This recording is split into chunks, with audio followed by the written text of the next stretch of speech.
Okay. Good afternoon to everyone. I would like to welcome you to the seventh in a series of Zoom lectures sponsored by Congregation KINS. For anyone who might be unfamiliar with this program, our speakers focus on STEM topics. You all may have heard the term STEM, science, technology, engineering, and mathematics, and we have added an M to it, which basically stands for medicine and psychology. Our speaker today is Rabbi Noah Goldstein, and his topic is going to be experimental medical procedures and the relationship with Halacha. Rabbi Goldstein studied for 2 years in Israel at Yeshivat Har Etzion. He served as a resident scholar and then the assistant rabbi at the Jewish Center on Manhattan's Upper West Side, taught a Talmud class to Hillel students at both Columbia University and Barnard College, received his ordination from Yeshiva University, his BA degree from Yeshiva College, his master's degree from Bernard Revel Graduate School of Jewish Studies, and served in the very high-level Wexner Kollel Elyon at Yeshiva University. We were very happy to hear the news that he has joined the Yeshiva University Torah Zion Kollel in Chicago this year, and in fact is serving as a Rosh Bet Midrash. He has published a number of articles on Jewish law and edited several volumes of Talmudic scholarship. He and his wife, Alexis, and their 2 children live right here in West Rogers Park. If you have any questions of Rabbi Goldstein, please feel free to unmute yourself at any time and go ahead and ask your question. Now, my pleasure to turn the program over to Rabbi Goldstein.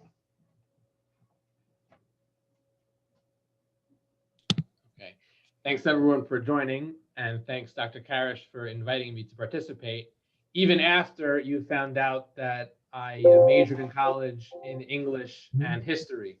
I'm a humanities person, but you were unfazed and still said that I could give a shiur in the world of medicine.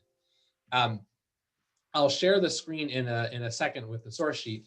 The topic we'll discuss this afternoon: experimental medical treatments, and really going to want to focus on two questions. One is going to be using medicine in cases where its effectiveness is not proven, which is certainly something which has been in the news for a while.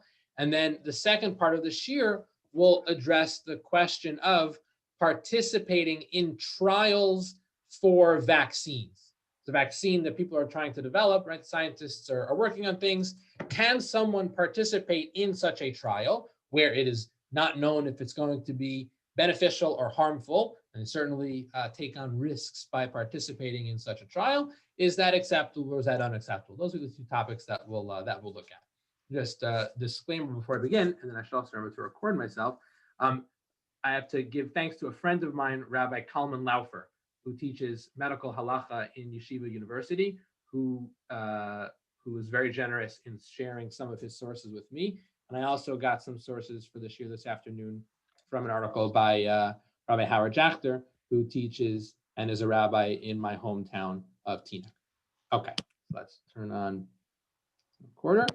I'm going to share the source sheet in the chat in case anyone wants to have it afterwards. You could download it or not. There it is. Hopefully it's loaded up. Be good. Share screen. Put it up there. Okay. Here we go.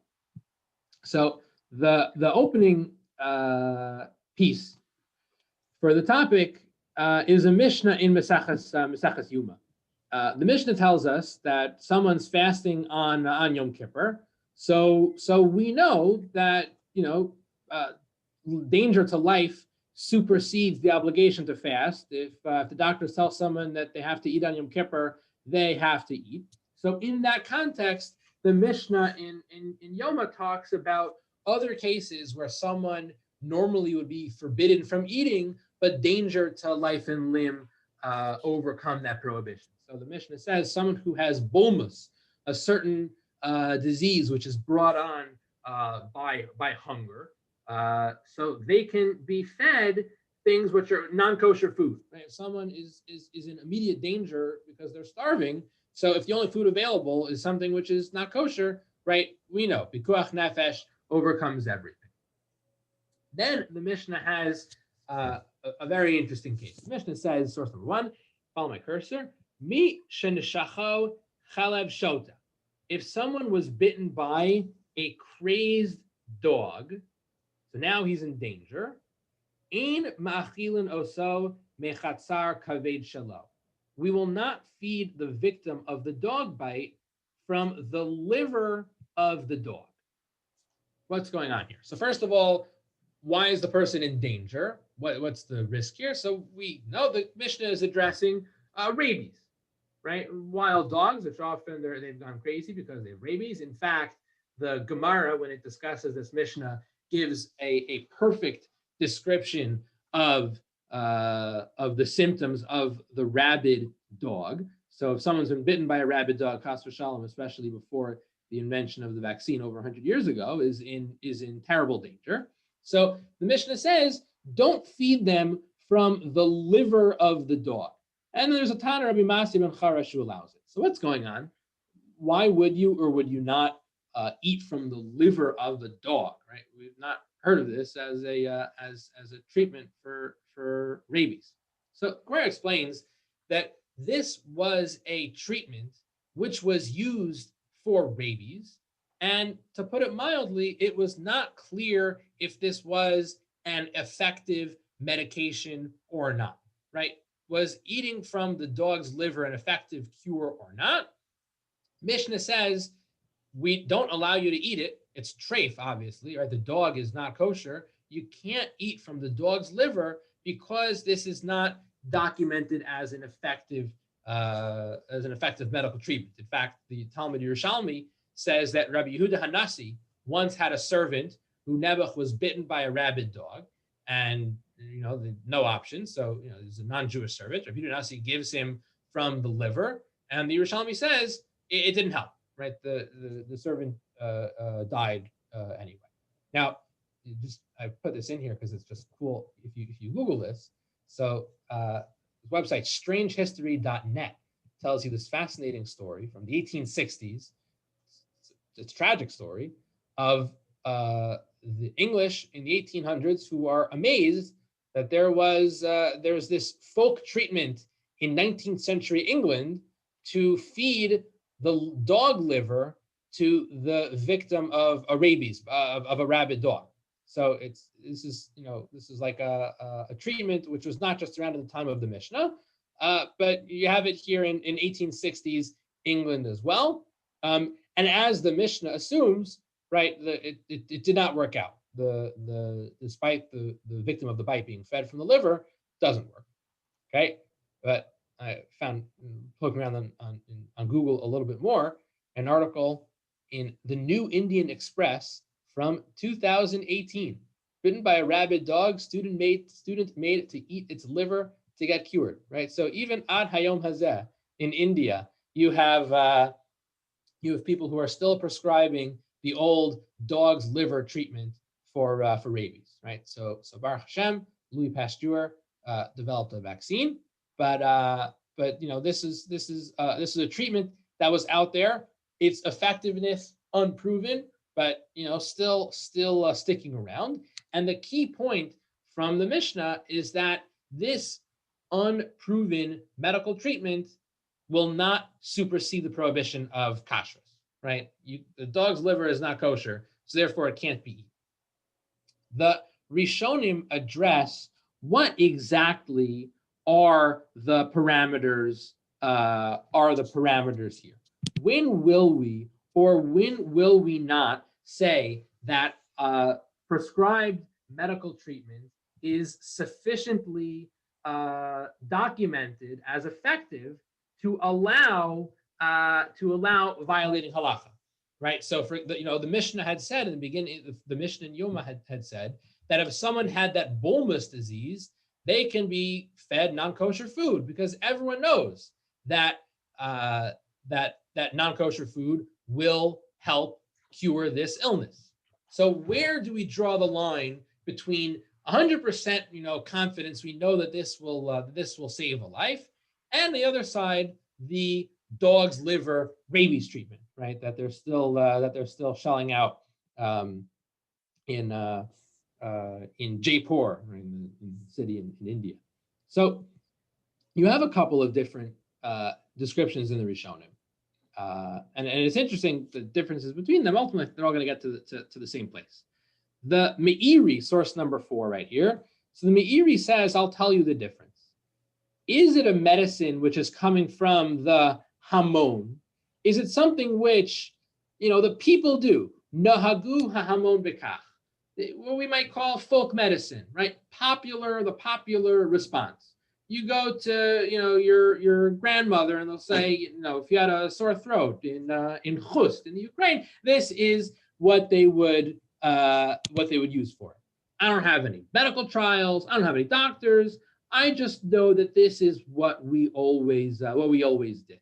So the Meiri says that is insufficient. We need the doctors to sign on, right? Even if it's a popular folk remedy, that is going to be insufficient. That's going to be insufficient when we're looking at the question of experimental medicine. Rashi says it a little bit differently. Rashi draws the line differently. He's commenting on the Gemara, on the Mishnah, right? Don't feed the victim of the dog bite from the dog's liver. It's not kosher. Let's look at what Rashi says. Rashi says, Af al pi shenogin harofim b'refuazo. Rashi says the doctors are prescribing this, right? You go to the doctor in 11th century France for a rabies bite, and the doctor is going to be giving you the dog's liver. So Rashi says, with all due respect, I don't really care if it's coming from folk medicine or if it's coming from some quack with an MD, right? It says, Eina refuah gemura lahatilo. It's not a refuah gemura. It's not a full treatment. So Rashi seems to be of the opinion, I don't just look at the source of who's prescribing the medication. I look at the results, right? And until relatively recently, doctors did not know so much more than the rest of the people. The rest of the people did. So those are two distinctions which are drawn. Folk medicine, Meiri, Rashi is saying we care about whether it's refuah gemura. It has to be something that we know for sure can work. And the Rambam. So the way the Rambam draws the line is he says, we care if we can understand this treatment. He says, if it's something which is from derech segula, right? Can I tell you rationally why the dog's liver would work? I can't give you a rational explanation. Just there's a tradition that this is something you take, right? You have a certain malady. There's a tradition you take a certain treatment for it. I don't know why it's supposed to work. So the Rambam says that's unacceptable. We need something which we understand why it's working. Shehayigayon v'hanisayon, right? It's logical why this should work, and it's been tested.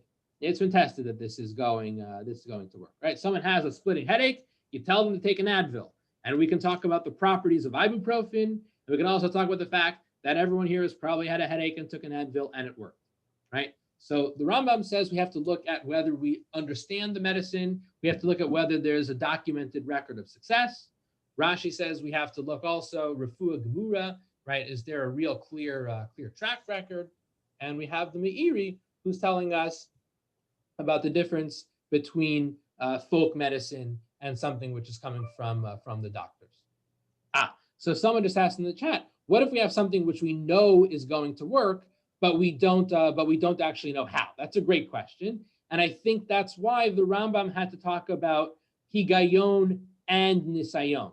We have to talk about understanding, and we have to talk about true time testing. I think we would say that if it has been tested time and time again, and we know it works, even though we can't understand why, right? But if it has a clear documented experimental result, so that should also be sufficient. Okay, fine. So bottom line is, right, that kind of sets the table for us. We have the Mishnah, which is disqualifying certain medicines if they're not sufficiently up to par for being used if they are not kosher. Now, the next place that takes us that takes us to is the Shulchan Aruch. And Shulchan Aruch, we're going to get into some trouble. Shulchan Aruch says, right here in Yardei source number 7. So anyone who's sick, we can feed them what they need. It has to be a refuah yedua o al pi hamumcha. It has to be medicine which we know, right? Even if it's not kosher, it has to be known medication, or it has to be prescribed by an expert. Okay, so that is what to talk about, but there's going to be a problem because look at the next show, right? As of now, so this way, as of now, the Shulchan Aruch is telling us that we need very strong confidence, right, before we're going to be prescribing stuff which otherwise is not kosher, right? We need refu yedua o al pi mumcha. But there's going to be a problem. What if we have medication which is unknown? It might work, it might not work. Are we going to withhold potentially life-saving treatment from someone because we're not sure if the medicine is going to be effective? The medicine's not kosher, but since we're not sure if it's going to work, we say, hey, I need refuah yedua, right? I need 100% veracity. Is that really the bar we're going to set? Are we going to withhold the medication because there's only a 60% chance that it's effective? Like, this is going to start to get surprising. So this question is asked by the Pri Megadim in source number 10. Shulchan Aruch gives the classic ruling that if someone's in danger on Shabbos, we violate the Shabbos for someone who's in danger. Magen Avram, the main commentary in the Shulchan Aruch, writes that that's only going to be the case if we can treat him with the known with the treatment we know is going to be effective. Refu yedua al pi mumcha. Pri Megadim asks, he says, I don't understand at all. Pri Megadim says, Safik nami, Safik pikuach nefesh lahakil. We should be lenient even in cases of doubt. If the person might be if the person might be in danger, we would violate the Shabbos to save them. So too, if we have a treatment which might be effective, why wouldn't we prescribe? Prescribe that? We totally should. The Shulchan Aruch himself in the Laws of Yom Kippur says that if someone is may be in danger on Yom Kippur, right? The doctors say if they continue to fast, they may be in big trouble. It says efshar, it's possible it's going to be very dangerous. Shulchan Aruch says we feed them right away. It's not like we tell people on Yom Kippur, people before Yom Kippur, they always call up and asking if they should fast or not. The response is not, fast unless you know for sure it's going to be fatal. Chas v'shalom, right? If there's a possibility of danger, you break Yom Kippur and you eat. So why don't we say the exact same thing, asks the Pri Megadim. If there's a possibility that this medication is going to be helpful, you should take it, even if it's going to violate, if let's say it's not going to be kosher. Pri Megadim gives in, and the Pri Megadim says, we're actually only talking about a chola who isn't in danger. You have someone who's sick who isn't in real danger. But that doesn't seem to be what the Shulchan Aruch was actually getting at. It sounded like there was a case where we had someone who was in real danger, and we're saying that medicines which are not kosher, is the example that we're talking about, where you're violating halacha to take it, and it doesn't clear the bar of veracity for it to be acceptable.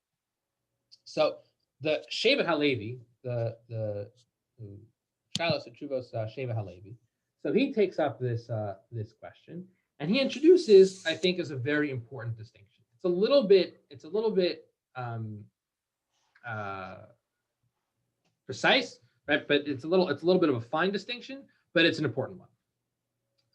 When we have someone who may be in danger, right? They may not be in danger.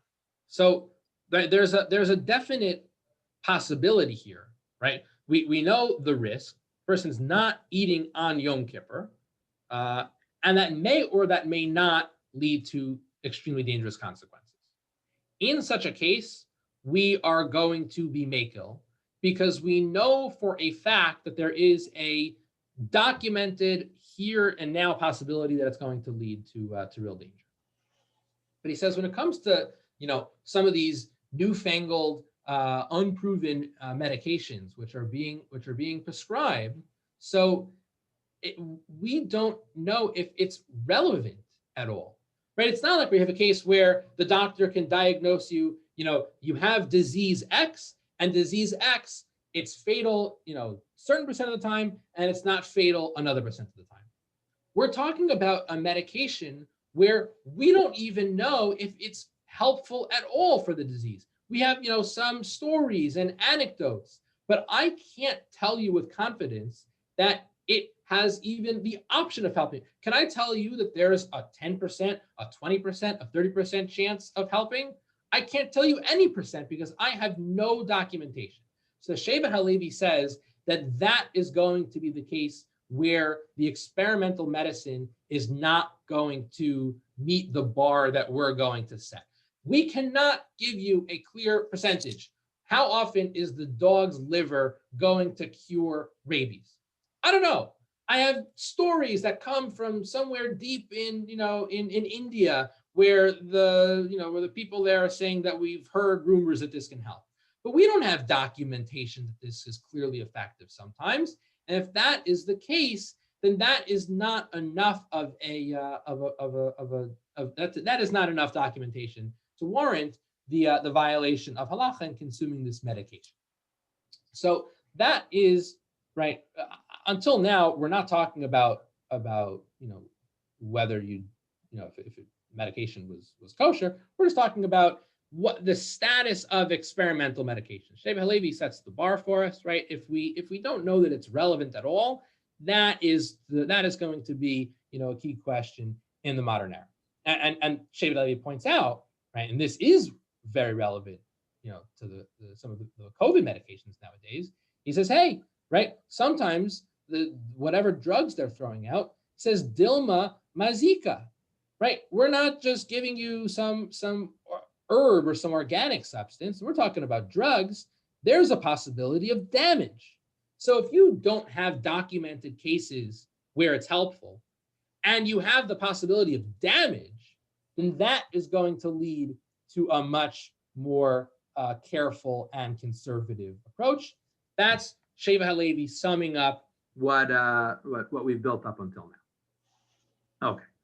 And regarding this question, if we know if cases where it was associated with a cure are actual cases, but impossible to eliminate all other variables.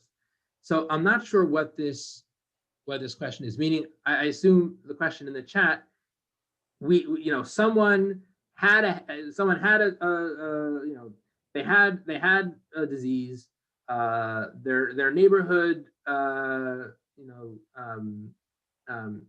Eastern guru prescribed some herb from the Australian outback, and they happened to get better.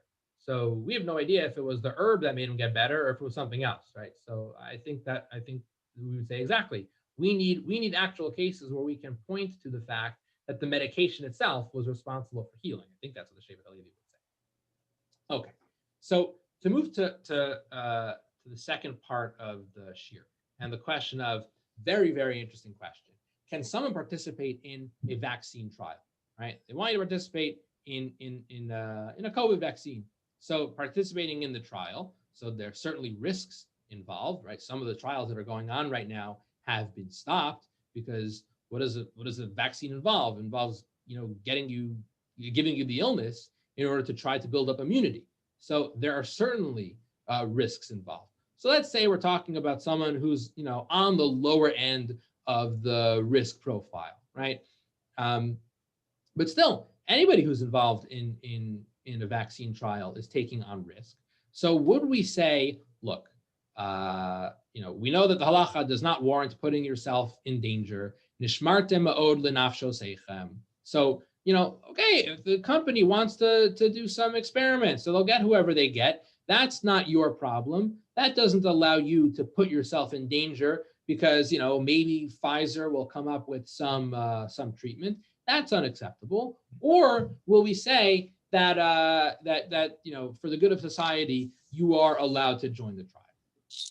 So just a couple of introductory sources. The rest of this will go pretty quickly, but very, very important. This is like for medical halacha, like ABC to know about in terms of basic orientation, is this line of the Ramban, and then as elaborated on by Rav Kook. And the Ramban, who we say was a doctor, so he points out, the Gemara tells us, rapo yirapeh, that the Torah says, you shall surely heal. And that gives permission to doctors to treat people for illnesses. So the Ramban points out there is inherent risk in the medical field, right? When you become a doctor, so you try to help people, but by definition, there are going to be cases where it's not going to work out, right? X percentage of surgeries are not going to be successful. Y number of people are going to have an adverse response to the medication that you prescribe. So the Ramban writes that is exactly why the Torah mandates healing, rapo yirapeh, that gives license to the doctor to treat, even though there is inherent risk when you enter the world of medicine, because it's not going to help everyone. Sometimes it's going to be harmful. That's just part of the medical field, and that's what the Torah is allowing you to do. Rav Kook takes this one step further, and Rav Kook says, let's think for a second. Why does the Torah need to say that it's a mitzvah to heal people? Like, shouldn't that have been obvious? Rapo yirapeh, right? Oh, I need to be told that if someone is not feeling well and I know how to make them better, that I need to do so. That should be obvious, right? If someone was lying on the street and in terrible pain, I need to be told that I can make them feel better. It's crazy. So Rav Kook, elaborating on the Ramban, says the existence of this mitzvah shows you that it applies even in cases where the medicine may not work, right? If 100% I was sure that what I was doing was going to work, I wouldn't need a mitzvah for that, right? So Rav Kook, ikar harafua mitzad chachmata misupekati. By definition, medicine is always doubtful. We can't tell you, doctors can never tell you things 100%, right? If we knew 100% this would work, Torah would need to give you a mitzvah. So that's like basic orientation. There is some acceptance of risk when we're entering the medical field. Now, okay, that's very nice. So this Ramban and Rav Kook explained to me how, if I need, why I can be a surgeon, right? I could become a surgeon if I wanted to, even though, not everyone who goes under the knife is going to come out for the back, because that's part of the inherent risk of medicine. But does that allow me to take on risk, which I didn't need at all? I could have stayed at home and lived my life on Zoom and not gone to the medical trial. I didn't need to participate in the vaccine trial. So what about assuming needless risk, right? It's one thing to document that helpful risk, needed risk is acceptable. What about just signing on to the vaccine, to the trial? So it starts, I think, with this tshuva of Rav Moshe Feinstein. The Gemara in Avodah Zarah, it's classic Gemara, which says that we allow risking temporary life, chaye sha'a, for longer lasting life, right? For chaye olam.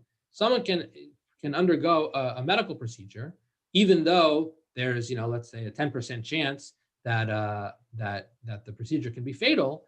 If there's there's a much better chance that it will seriously extend their life. That's what the Gemara says.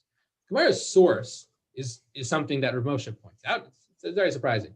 It's the Haftorah for Parshas, I think Tazria. You recall, it's the story of Malachim Beis. The capital of the 10 tribes, Shomron, is surrounded by the kingdom of Aram, and they're starving inside the city. And the Navi says there were 4 people, right? 4 lepers, 4 Mitzoraim, who had, there's no food. There's no food if you're in the city. And these guys who are the outcasts of society really are going to starve. So they said, okay, we might as well go to the Aramean camp. The odds are they're going to kill us, but if we stay here, we're going to die anyway. So we might as well go to the Aramean camp on the off chance that they have mercy and give us some food. So Gemara says we see from there that you can take risks for life extension, right? If they know they're going to die if they stay here and wait to starve, so they can go to the camp even though they risk accelerating their death. So Rav Moshe Feinstein asks, how can the Gemara draw halachic proofs from this story about the 4 Mitzoraim? We know who one of them is. One of the Mitzoraim is Gehazi, the prophet Elisha's rogue student, who's one of the few Jews who we say does not have a portion in the world to come. These guys are Rishayim. So why are we, it's not like, we saw this in the Rambam or the Ramban or Rashi. It's 4 Mitzoraim. Why should they be an acceptable halachic source? If the Torah, if there's a pasuk that said that, Yeravam ben Nevat or Achav, right, the wicked king Achav did something, right? So we draw halachic concept. Achav murdered one of his subjects to get a vineyard. So I learned from there that I can murder someone to take their vineyard, Chas v'shalom, right? So Rav Moshe asks, how can the Gemara draw halachic consequences from these 4 Mitzoraim that just like they risked their immediate life to go to the Aramean camp on the off chance that they would live longer and be fed, so too we can do the same. So Rav Moshe gives an absolutely essential answer.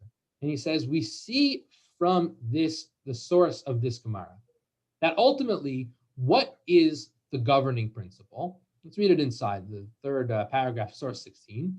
He says, Sarch lomar, Rabbi Yochanan Amar, the din Torah talui bezeh. When it comes to the question of taking risks to extend life, talui zeh b'das ha'inshi. It depends on what the person, a regular person would think. The kevan de chazinan de la'inshi adif. Since we see that regular people prefer safik chiyut gamur mivadei chayisha, we see from the story of the 4 lepers that the average person would rather take the chance that they could seriously extend their life, even though that involves risk.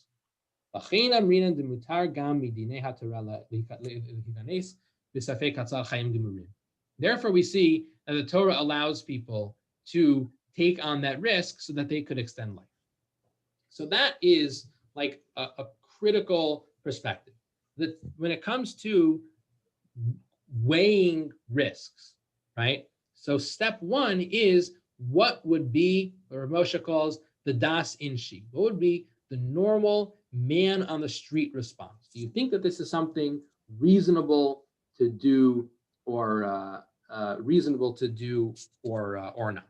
Okay, that's just like point 1 to keep in mind. Point 2 to keep in mind.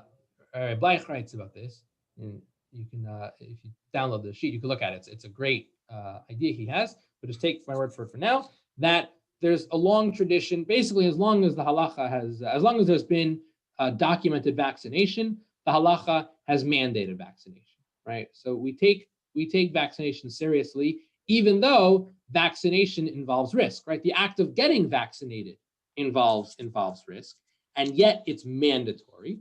So that's another factor when considering accepting the risk of participating in a vaccine trial.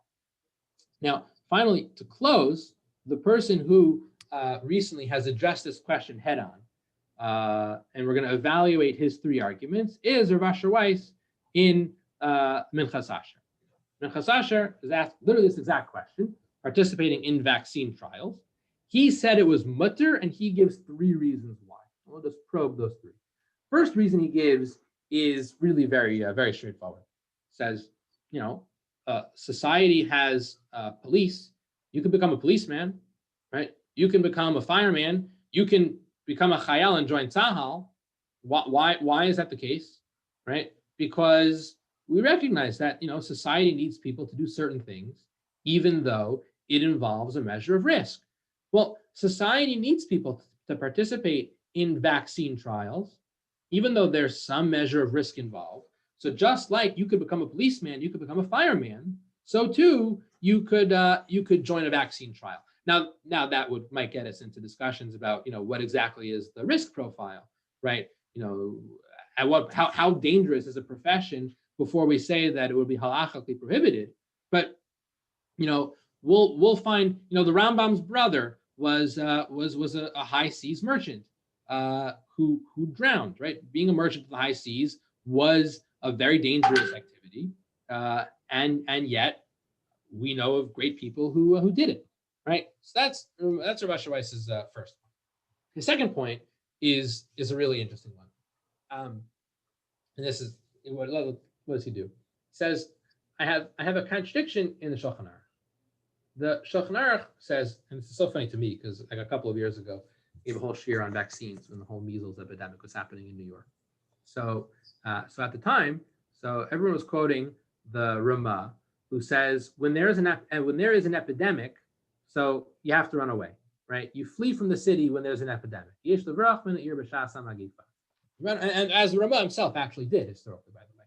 We have the Ramah's commentary to Megillas Esther, which he wrote and he gave it to his father. He told his father, we ran away from the city because there's a plague, so we don't have any money. I can't give you food from Mishloach Manos, but I have my ideas on Megillas Esther. So my Mishloach Manos to his father that year was a commentary on Megillas Esther. So on one hand, we have the Ramah telling us, run away from the city if there's a plague. On the other hand, the Ramah says, let's say you gave someone something to watch, right? You gave your Rolex watch to a known shomer, and then a plague hits the town, so the shomer runs away, right? So the shomer says, "Hey, I looked at the Shulchan Aruch. The Ramah said that I'm supposed to run away from town when there's a plague. So I ran away from town. I left your watch in the living room. I came home and it had been stolen. So I should be patur because the Ramah told me to run away." Ramah says, no, it's not true. If you give someone something to watch, he is obligated to watch it, and there's no excuse of plague. So Rabbi Weiss asks, there's a blatant contradiction here. He's telling the regular man on the street, run away from a city when there's plague. He's telling the shomer, remain at your post, right? Guard the object, and if you don't guard the object and run away, you're going to have to pay for it. So that just seems like a total contradiction. So Rabbi Weiss explains that apparently what we're saying is there is a certain level of risk of acceptance, which is acceptable for professions, right? As I said before. So, hey, when you sign a contract with someone to guard your stuff, right, you expect them to accept a certain level of risk in order to do that. More risk than the average person. You expect them to stay at home and watch it, even though some other people are running away from the town. That just wasn't part of our deal, right? You can commit yourself to risks for parnasa. So Rabbi Weiss says, well, hold on a second. If what emerges from the Ramah is that you can accept certain risks for parnasa, the watchman is allowed and therefore expected to stay in the city when there's a plague outbreak. So then, of course, you should also be allowed to accept a certain measure of risk for the altruistic attempt to produce a vaccine, right? If making an extra few dollars is enough to assume risk, so then trying to help produce a vaccine, of course, that should do so. That should do so as well. It's a brilliant proof. And the third proof that Rabbi Weiss produces, and this one, if it's okay, I want to just take a minute because I think it's not as clear as the other two. So it actually relates to something else that's been in the news lately, right? Because the Supreme Court has been in the news. So not going to get political at all. Certain piece of relevance. So there's a fascinating halacha in the Sifri. Torah tells us in Parshas Dvarim that don't be afraid of anyone. Don't be afraid of people, right? Because the judgment belongs to Hashem. Sifri, source number 20 says there's a halacha we learn from here, right? The judge might say, I'm afraid of that person because he might hurt my family, right? The judge who's supposed to be in charge of the Corleone family trial, might want to recuse himself because, if he convicts the mafia, he's putting himself in danger. So the Sifri says that's prohibited. The judge has to assume certain risks, and that's what's taught by Lo Saguru. You shall not be afraid. The judge has to assume risks. Fine. So question is, why is that the case? How can we tell the judge to assume risk to life and limb? You're getting the mafia angry when you convict them. So what's the reason for that? Why can the judge accept that risk? So Rabbi Weiss, in one of his Corona chuvos, so he said, it seems like a pretty straightforward explanation. It says, functioning society requires brave judges, right? You'll have anarchy in the streets if the mafia is able to just overwhelm the justice system. So he says, we learn from Lo Saguru that just like you can assume certain risks to serve as a judge in order to facilitate the functioning of society, so too, you should also be allowed to assume certain risks in participating in a vaccine trial, right? Even though, because that's also something which is necessary for the benefit of society. So those are Rabbi Weiss's three responses to the vaccine trial. Number one, people join the police force. Number two, we can prove from the Ramah that certain risks to Parnasa, certain risks are acceptable in the interest of Parnasa. So Kal v'chomer risks for the benefit of the tzibur. And he says number three, this halacha that the judge has to take certain risk for the benefit of society should extend to the person who wants to join the vaccine trial as well. That last argument he makes is subject to question. Rabbi Bleich has an article on this as well, for example, because the reason why we tell the judge to judge according to Torah law, even when it risks life and limb, might actually be rooted in the principle of Yihareg va'al ya'avor. And Merges Rabbeinu Yonah and Rabbi Bleich, Moshe Feinstein has a tshuva that's related to this as well. The idea that the corruption of Torah is a price that can never be paid. When the judge gives in to the crime family, so he's doing two different things, right? Number one, it's destructive for society, but also number two, it's corrupting Torah law, right? The Torah says halacha is X, and now the judge is saying the halacha is Y. So the problem for judges might be that they particularly have to assume risk because otherwise the whole Torah is going to be corrupted. If that's true, that's not relevant to our vaccine volunteer, right? The corruption, God forbid, or not of Torah has nothing to do with the vaccine volunteer. So Rabbi Weiss is assuming that the reason for the judge to assume risk is not because the alternative is corrupting Torah. Rather, it's a general principle he understands that functioning society requires judges. So just to sum up, so we discussed two main topics. One was the status of experimental medicines, right? And we saw beginning with the Mishna in Yuma and the treatment for the sketchy treatment of the dog's liver, right? And we all ended up with the Shevet Halevi, who says if you have medicine with no clear documentation that it works, so that's something which certainly you're not going to be able to take if it's not kosher. And then we're going to be very leery and conservative as well if there's potentially deleterious side effects. We're going to be pretty conservative on that front. And then piece number two, when it came to participating in volunteering for vaccine trials. So first we saw the initial point, Ramban and Rav Kook. When it comes to medicine, there's a measure of inherent risk. And that's why the Torah tells you that there's a mitzvah to be a doctor, because otherwise, there was risk involved. Basic point number two from Rav Moshe, right? When we think about how much risk you can accept, so we think about what the average man on the street would find acceptable. And that was the principle from Gehazi and the other Mitzoraim who were running into the Aramean camp. And then germane to this question in particular, so Rabbi Weiss gave three arguments why this risk would be acceptable. Number one, if you could be a policeman, you could be a vaccine man. Number two, from the Ramah, risks to Parnasa are acceptable. So risks for Parnasa are acceptable. So risks for vaccines are as well. And finally, number three, that his argument that the judge takes on danger to save society. So someone who wants to take on danger to save society by participating in a vaccine trial, certainly not nearly as dangerous as taking on the Corleones. So that should be that. Therefore, it should be mutter as well. Okay. If you would be kind enough to remove your share screen for me.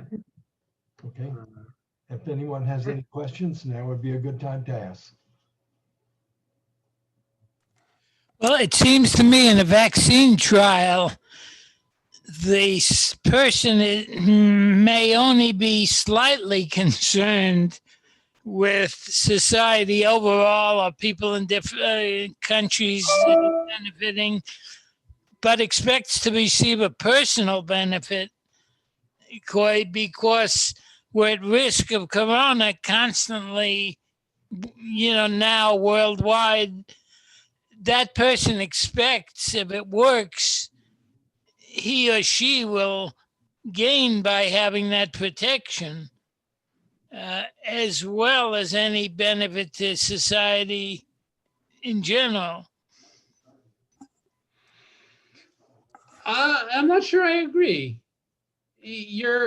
What are the vaccines? They're being infected with a form of the disease, right? And hoping that what they're doing will generate antibodies, right?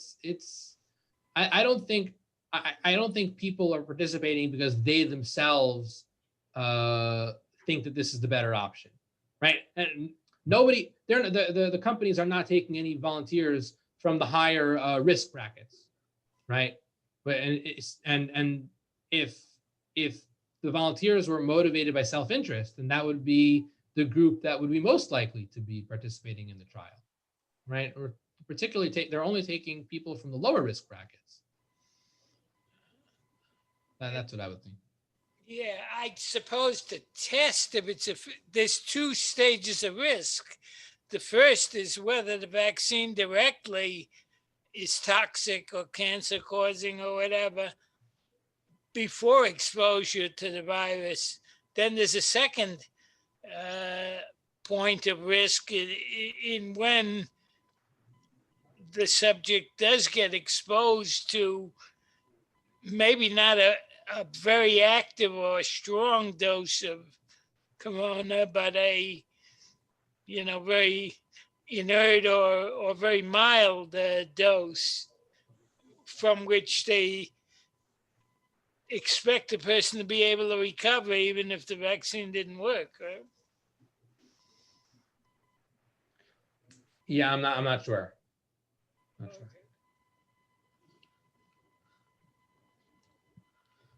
Okay. Yep. Okay.